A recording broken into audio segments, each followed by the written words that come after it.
वंदे मातरम को लेकर अब एक नई जंग छिड़ गई। कुर्सी के लिए इतना, कुर्सी का मोह इतना भी नहीं होना चाहिए। हम लोग हर समय तैयारी के मूड में रहते हैं। हर समय हमें पार्टी ने एमएलसी नहीं बनाया, पार्टी ने पिछली सरकार में मंत्री बनाया, इस सरकार में मंत्री बनाया, 2-2 विभाग दिए, अभी भी 2-2 विभाग हैं। योगी सरकार में सबसे ज़्यादा लापरवाहियाँ, सिस्टम फेलियर की, डिसमैनेजमेंट की नज़र आ रही हैं।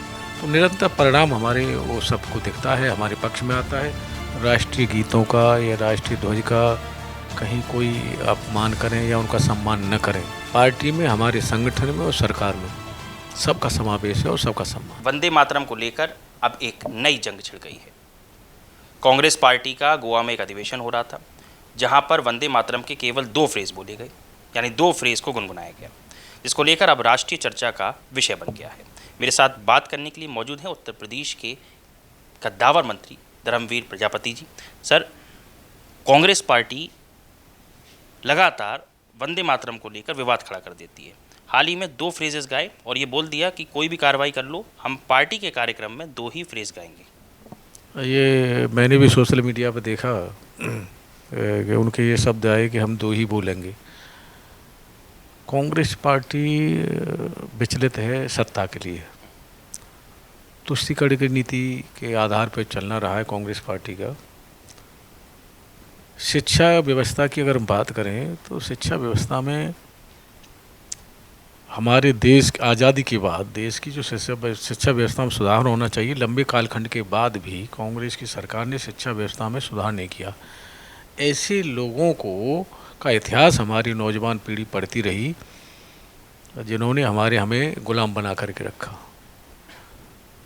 आज़ादी के इस हम स्वतंत्र भारत में जीवन जी रहे, जिन्होंने आज़ादी के लिए अपना सर्वस्व त्याग किया, समर्पण किया, जीवन का बलिदान दिया, ऐसे महापुरुषों के इतिहास, मेरा अपना मानना है कि ऐसे महापुरुषों का इतिहास हमारी नौजवान पीढ़ी को बताना चाहिए। अगर कांग्रेस ये करती रहती तो शायद वंदे मातरम की आज जो उन्होंने, मैं मानता हूँ कि वो इसका महत्व समझते और पूरा ही वंदे मातरम गाते।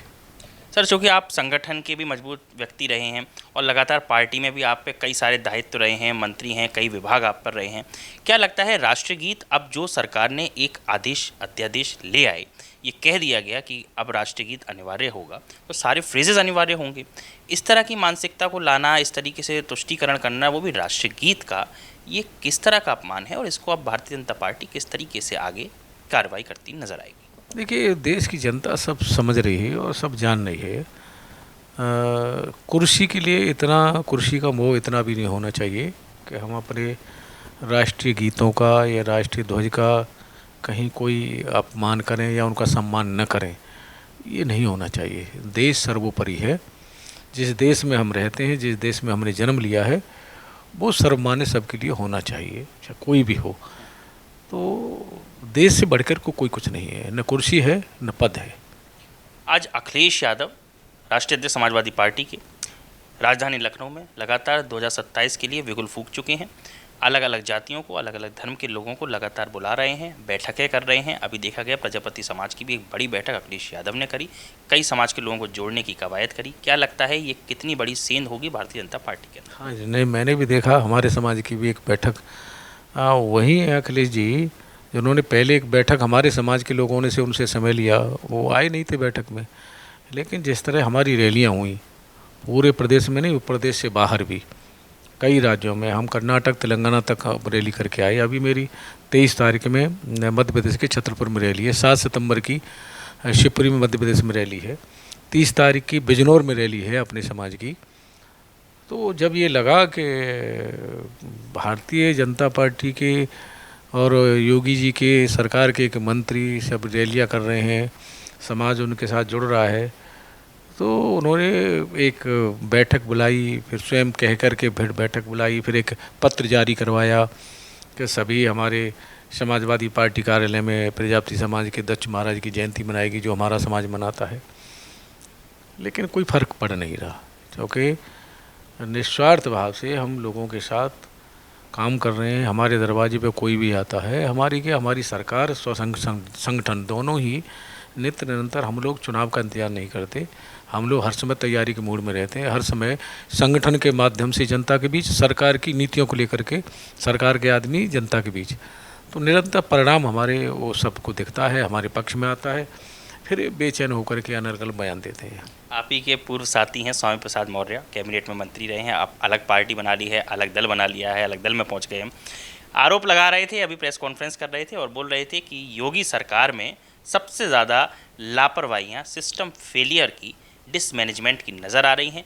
एक जाति बिरादरी देखकर पक्षपात की राजनीति हो रही है, कार्रवाइयाँ हो रही हैं। लगातार इस बात को स्वामी प्रसाद मौर्य उठा रहे थे। देखिए, मैं भी मोस्ट बैकवर्ड से आता हूँ और बिना चुनाव लड़ाई सरकार ने विधायक बनाया। स्वामी प्रसाद मौर्य को भी बिना चुनाव लड़ाई बनाया था।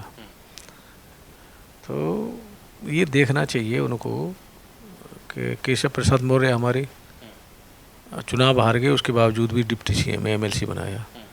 ऐसी बात नहीं है। भारतीय जनता पार्टी में सभी वर्गों का समायोजन है और सभी का सम्मान भी है।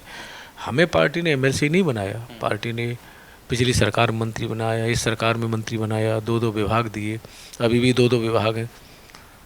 तो ऐसा नहीं है कि किसी के कहने से हो जाएगा।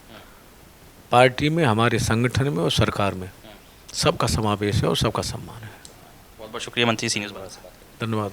आप थे हमारे साथ उत्तर प्रदेश के कद्दावर मंत्री, उत्तर प्रदेश के मंत्री धर्मवीर प्रजापति जी, जो बता रहे थे कि किस तरीके से उत्तर प्रदेश बन रहा है और जो विपक्ष अनर्गल बातें कर रहा है वो धरातल पर कहीं नज़र नहीं आ रही है। कैमरामैन दीपक के साथ ऋषभ सक्सेना, सी न्यूज़ भारत, लखनऊ।